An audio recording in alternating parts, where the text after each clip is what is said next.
Hello everyone and welcome back to the channel. So there is an interesting article here in a website called arstechnica.com which says that some Stadia games cost more than their downloadable counterparts. This issue came to public especially after the new Darksiders game called Genesis, which is, according to the article here, is 25 less on Steam and same price as coming console versions.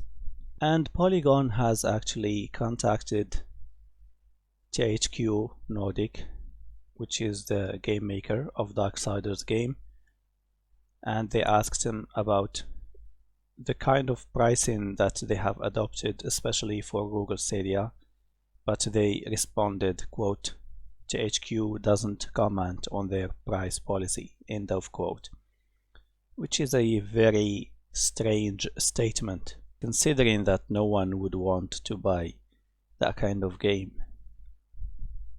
on Google Stadia, especially that it is available on Steam and on GOG and other platforms as well as game consoles. So why would anyone want to pay something like $10 more for a game? That doesn't make any sense. And here we see in this article that Darksiders Genesis isn't the only game that is actually more expensive on Google Stadia. So the article reads here, while most titles sell for the same price on Stadia and other platforms, there are a few others that currently see a streaming price premium. Just Dance 2020 goes for $50 on the service compared to $40 on modern consoles. The Wii version has already been reduced to $30 at many retailers. It's really surprising to see Just Dance franchise staying on the Wii for such a long time. Actually, it was one of those successful games on the Wii, and maybe a lot of people are still buying it there. But anyway, Grid is currently available for $25 as a part of a Steam super sale, down from the $60 standard price on the Stadia.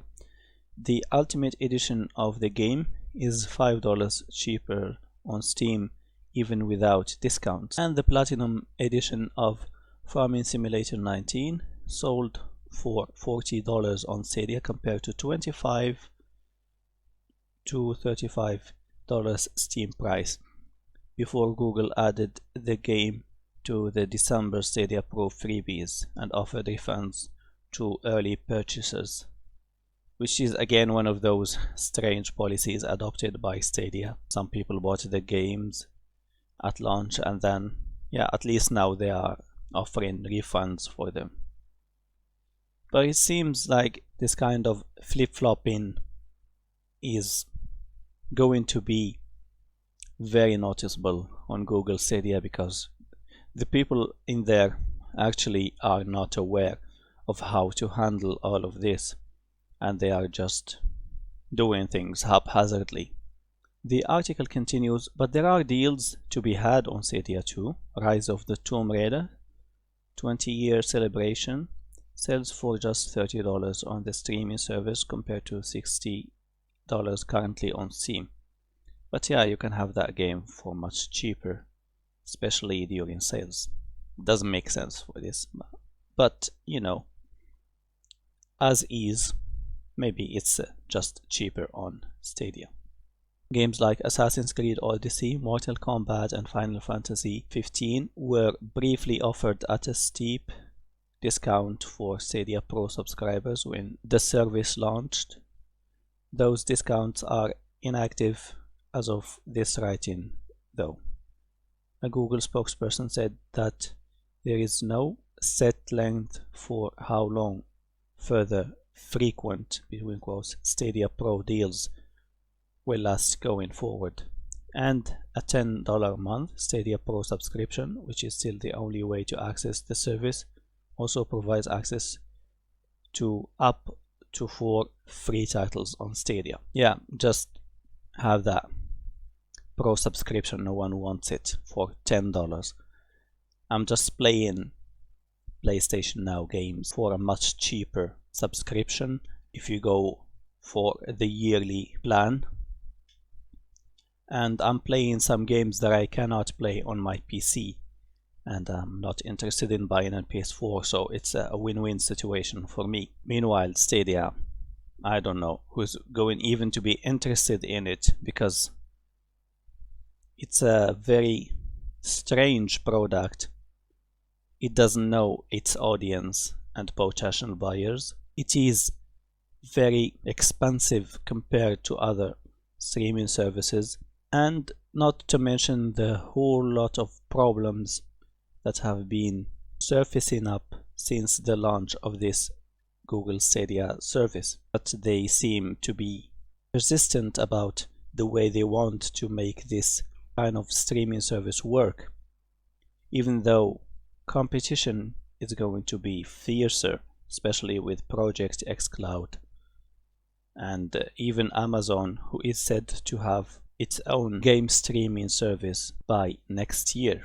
I just don't understand why you would want to pay more for games that you can have elsewhere for cheaper. This is on the one hand.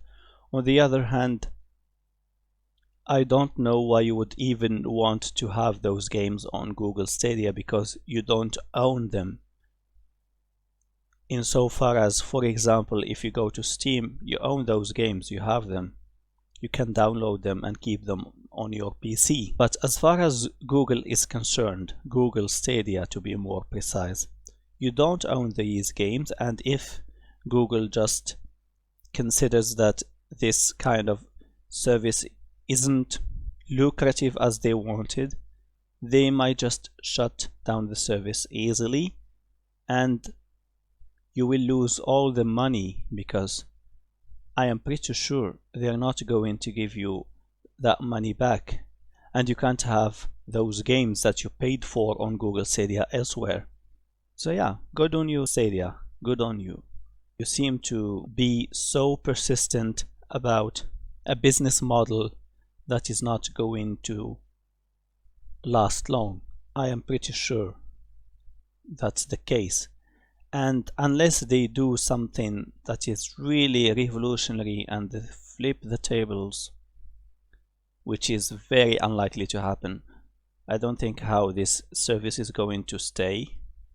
And I don't think that so many people have got this service, so only time will tell about the future, especially with the coming of the next-gen consoles and the hardware capabilities they have.